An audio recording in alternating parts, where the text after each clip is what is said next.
power of the dark side. I'm not a baby, I'm a man. I am an anchor man. Is this a kissing book? The way I see it, if you're gonna build a time machine into a car, why not do it with some style?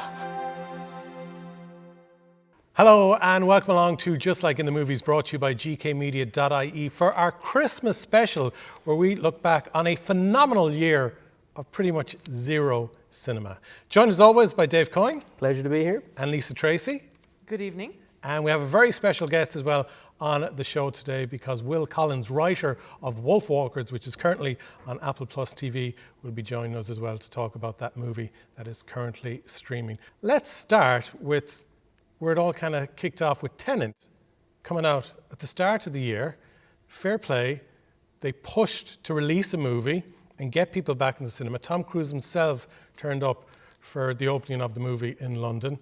And we thought, this is the start. Cinema is about to take off again. Because the last show we did was the Oscars special in February. Mm-hmm. And we were about to do a big deal that we were going to announce. Yeah. And then that kind of fell flat in its face because the cinema's closed. Tom Cruise didn't show up, so no. It all fell away, yeah. So Tenet, talk to me, Dave. Yeah, I mean, it's a big tentpole movie, huge budget, huge expectations. You know, Robert Pattinson, big star, John David Washington, or is it David John Washington? I forget. Who a lot of people, so long ago. But a lot of people don't even realise that he's Denzel Washington's son. You know, he's an up and coming star, a big star now, and you know, Christopher Nolan. So it was huge. The anticipation, I was, you know, salivating at the prospect of this film, and obviously went to see it in COVID times, which, as we know, is a bit tricky, and you know, masks and all the rest of it, and went in, and I was super excited, and I was watching this, and I was big screen, and you know, the reason we're here is we love movies. And I was thrilled and I was enjoying it, and then it was... I'm waiting for the but. It was just, I mean, I'm sorry, but if I just start talking and then all of a sudden I go, you're not going to know what I'm saying. And the sound mix was so bad, you couldn't hear what the actors were saying through 40% of the movie. And it really bugged me. And I think it was, you know, obfuscation. It was just obscuring the plot to make the plot more interesting. And the plot is, you know, the concept of time travel, and not time travel as such, but time manipulation. And these guys are going back in time, and these guys are going forward in time. Hence, the word Tenet is palindromic. It's the same forwards as backwards, and it's 10, 10. So we have a countdown of 10 minutes or 10 seconds or whatever the hell it is to get to this crux point where we save the world from annihilation or whatever the hell it is. And the concept is really interesting. The visuals were amazing. But the film as a story was nonsense because I couldn't follow it. And I have a reasonably high IQ. I'm a reasonably smart guy. I'm not a stupid idiot. And I was paying attention. I paid attention. I wasn't tweeting or, you know, taking selfies. And you can't keep up because you can't. You're like, what did you say? Sorry? Literally after about 2 or 3 minutes, I was like, what did that person Someone say? said to me before that Michael Bay introduced the thing into movies, especially like the Transformers movies, where he just got the characters to talk absolute gobbledygook, almost like a new language, but people were hooked. Even though they really probably didn't understand what was going on, they thought, oh wow, this is amazing. Maybe in a Michael Bay movie where all they're getting is explosions and they can't hear anymore. Exactly. Like if it's just robots going wah, wah, wah, wah, wah, bang, boom, pow, that's fine. But this is a Christopher Nolan movie. Sorry, I've got to hear me. You've expected more. You expect a plot. You expect, you know, if you think about Inception, you know, the detail of the juicy plot, and I love Inception. Yeah. The masterful storytelling of, okay, you're going to be here and then we're going to get the kick, and details of the plot, and time is different in the dream layers, and now we got to, it's deep, and I can remember it because my ears absorb the information. I mean, if you start writing a sentence in a book and you use English letters and words or whatever language you're using, and suddenly it kind of disappears into a scribble, and it's just ink on a page, then your comprehensive bridge to the information breaks down. And I mean... and of course people will forgive bad picture, but they'll never forgive bad sound. But should we have ADR, you know, automatic dialogue replacement on every film? So if you're watching the next James Bond movie or any old movie and there's an explosion and the person goes, what are we doing? The actor goes to the studio afterwards, after they've shot it, and they do an automatic dialogue replacement, and they say, what are we doing, in a lovely clear tone, and then the sound mixer mixes it so the audience can see and hear the explosion and hear the actors say the line that's in the script, not noise. Yeah, there was Lisa, some I suggestion. think it's like we had an argument, I or know. it's like the Citizen Kane thing with the table keeps I'm getting on the longer. bull step over here. How are you, Lisa? I'm okay. Yeah, there was some suggestion lately that if you go back and watch Tenet with the subtitles on, that should make the movie make sense. But then people went crazy about it, going, that doesn't make any sense. Which it doesn't, because you go to see a movie, if it needed subtitles, they should have put them in at the start and not this kind of tacked on at the end. Oh, you really get it if you have the subtitles. And you're like, but there was nothing to get.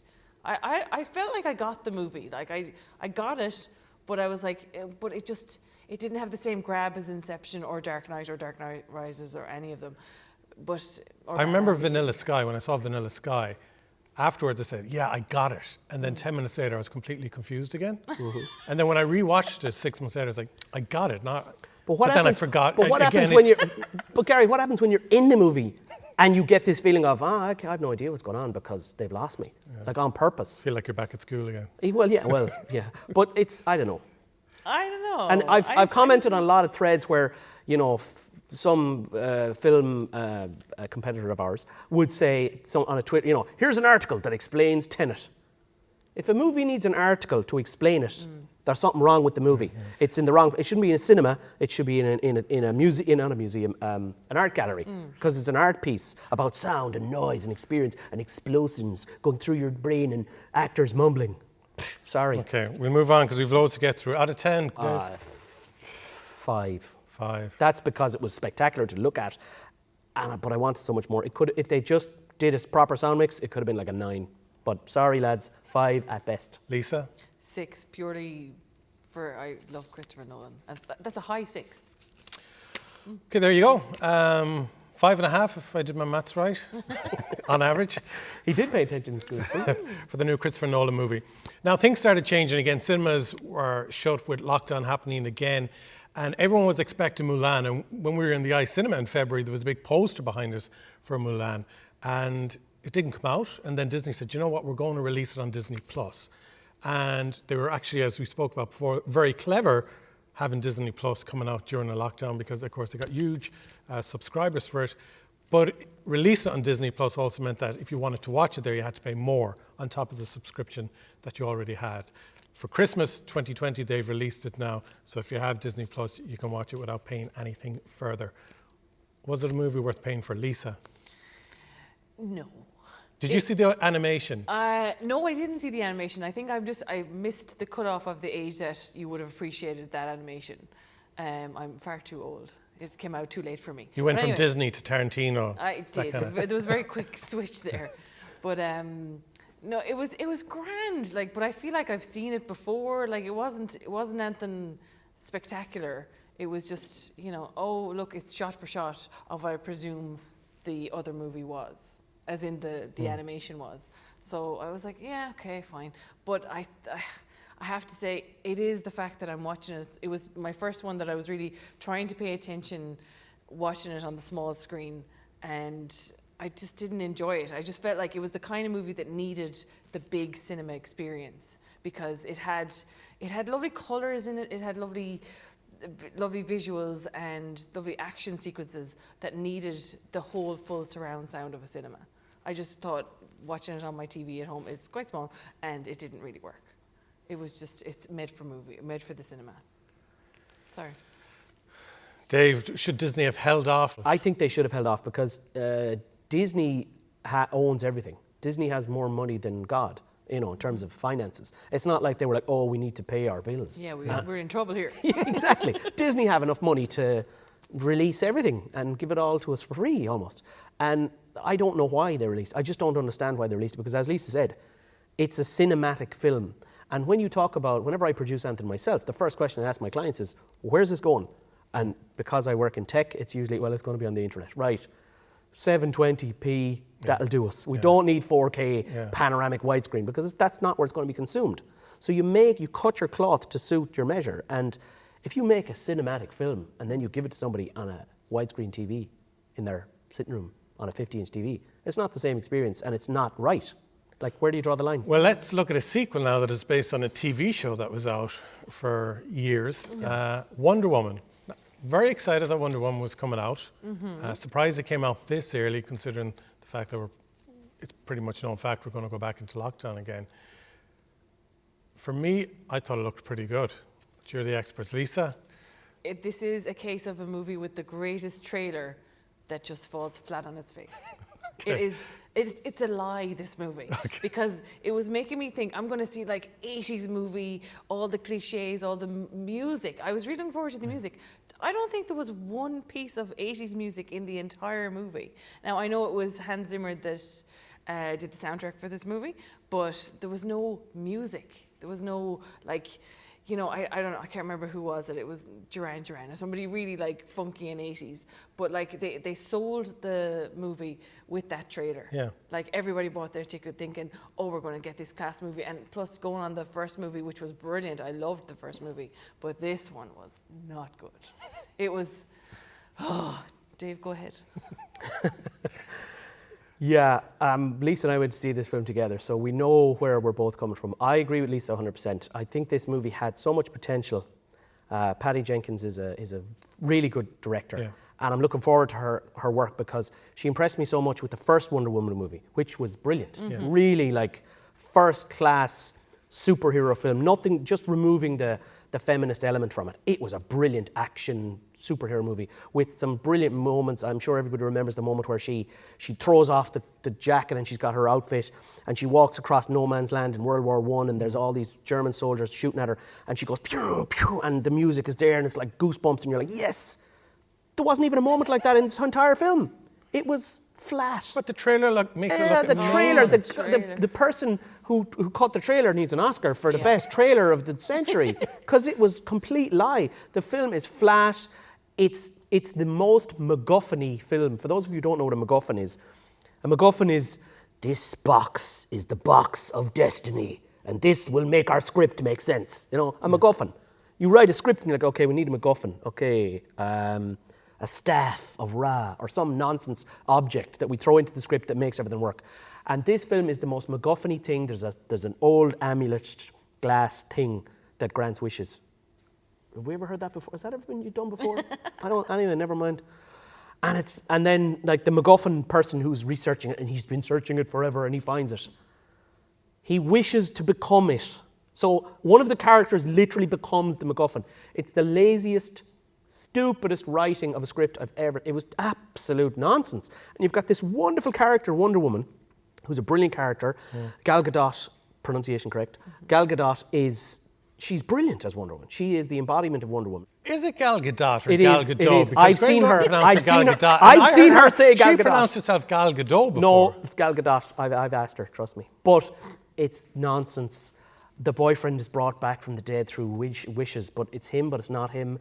There's no proper 80s. It's like, here's a question. Why is it Wonder Woman 1984? It could have been Wonder Woman 2003. There's no reason in the script for it to be 1984 other than the production designers went, wouldn't it be fun to make an 80s movie? That's the only reason. Well, that would have been the fun element. But they didn't dial the 80s-ness up, as Lisa said. Yeah. It was just like the car was in the red car at the kind of premiere party type thing, and then the music, and that was like pushing the movie. But you see that for 2 seconds. You see a couple of cars, but there's no music and there's no vibe of the 80s. The CGI was substandard, and Lisa loves it when I use the word trope, but there was tropes in there of the superhero loses their power because of love. Superman 2, anybody? Cough, cough. And they have to sacrifice their love to save the world. I mean, it's just tropey. It's like, what have we got in the back? Let's see if we got some old stuff that we can plug into our plot. It's lazy writing. It's lazy. It's been done to death. And the finale, oh my God, like nuclear missiles flying through the air through magic. And we have to MacGuffin, put the MacGuffin into a box or say a magic word or get somebody to say something to make it stop. It's all just MacGuffin-y. And then the fight sequence at the end with Kristen Wiig, who was brilliant in it. Kristen Wiig was brilliant because she is so underrated. She's a brilliant actress. Gal Gadot is brilliant as well. But the film, the wrapping, the structure, it fell flat across the board for me. The best part of it is the opening sequence with the young Wonder Woman, which was a phenomenal open sequence. Really got me G'd up, and then it just went flat from there. Yeah. Lisa, out of 10? 5. Sorry. Dave? 4. 4. So I have to do my calculations again. So 4.5 out of 10 then is the average score there. And Mulan, out of 10. 6. Lisa? 5 again. Sorry. Right, okay. Work it out for yourselves. There you go. Now, a movie that I think is well worth watching, and it's not just because we have the writer of the movie on the show today, but I think what makes Wolfwalkers work is it's just a good bloody story. Bingo. Absolutely. That's the key, Hollywood. Get a good story first. So Will Collins, writer of Wolfwalkers, thank you for joining us on Just Like in the Movies today. We were just commenting there before you joined us on Zoom how of all the other movies we have discussed, this one works. And it's because, not saying it because you're the writer, but it's because there's an actually good story there. Yeah, absolutely. Look, primarily, when you go to the cinema, you're there to be entertained and you're there to be transported to, to someplace else for a while. And storytelling is fundamental to that. It's storytelling is, fundamental to the human experience, really. So we spent an awful lot of time working on the story for Wolfwalkers. I started in work on it in 2013. Tom and Ross, the directors, already had the idea and had kind of found the setting and found this cool legend about the wolves in Ossory, and they'd seen this lovely documentary that was on either on RTE or TG Car at the time. It was a 2-episode about Wolfland, about the wolf population, and how it was kind of wiped out, during the primarily because of the Cromwellian efforts. So we had a great setting, for our story. And when I came on board, I really kind of our job was to make the story as compelling and as entertaining as possible. And I've been working, obviously I worked with Tom more before in Cartoon Saloon on Song of the Sea. So we had a pretty continuous flow of a relationship from 2008 straight on into this. And we kind of wanted to build on our storytelling chops, really, and to make this different, to make this exciting, to tell an adventurous story that will appeal to any audience, whether you knew about the Wolves of Ossory, whether you knew about Oliver Cromwell. We knew our kind of first and foremost, I suppose, duty as storytellers was to entertain. And if we could do a little bit more than that, besides that, then great. And so thanks very much. It seems we did our job successfully. Yeah, what I really enjoyed about it is the fact that my 7-year-old daughter and I could both watch it together and really enjoy it. And it's seldom that we actually get those moments. Again, she's learning about her culture and her heritage. And I think a movie like this as well is very important for Irish children to see, as well as other children, just to kind of get a sense of our mysticalism that we have. Well, that's great. It's absolutely important for everyone to have an awareness of, where they live and the history of, of their own land, of their own people. With, I suppose, particularly our history is a big thing for us, and the stories that kind of identify us as Irish people. I find that history, when it's taught to us, and Irish when it's taught to us in a cold, in the environment that we grew up in, which was kind of like in a cold Irish Catholic schools, that it was detached, and you don't get emotionally engaged in it. The best way to kind of like engage audiences and teach audiences is by engaging our emotions while also educating us. So I kind of find Wolfwalkers kind of fascinating, because I can't really identify too many Irish films that are set in the period of the Civil War, the English Civil War, in its phase in Ireland, and the Cromwellian kind of like invasion of Ireland.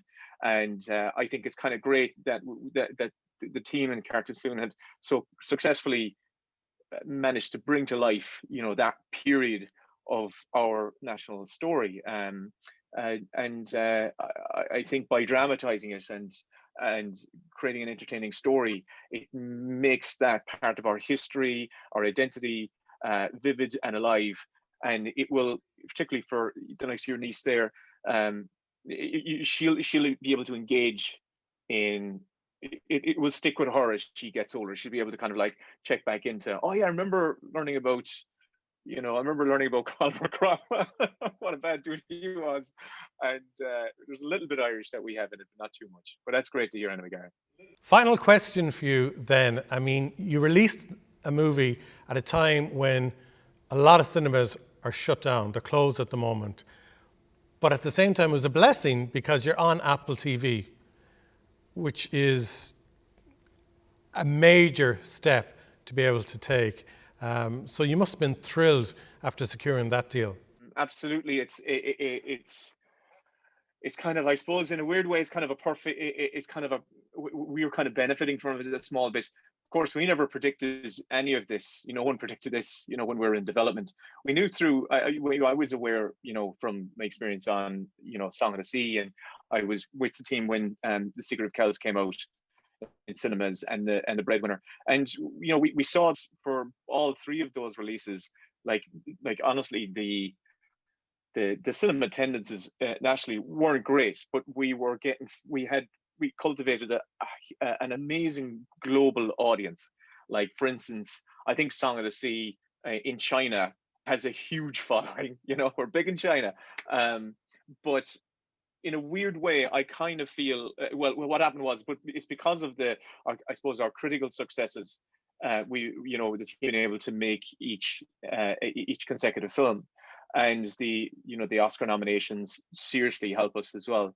Now, in a strange way, I feel that the pandemic has kind of benefited Wolfwalkers, to be honest with you, because as a result of cinemas closing down and the Hollywood studios kind of like pushing back all their big budget blockbuster movies, those spectacle kind of classical adventure stories, audiences have been deprived of that essential cinema experience where you go with your popcorn to sit down and be entertained for a couple of hours, but also be kind of swept up in the visuals and swept up in a kind of an action adventure story.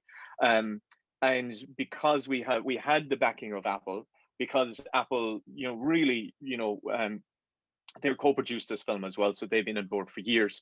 And I feel that we've come out at a time when audiences are craving this type of story. They've been deprived of this type of story, and they're kind of getting a spectacle, an epic, an action adventure, and something that's witty and family friendly all at the same time, when we're all desperately craving those experiences.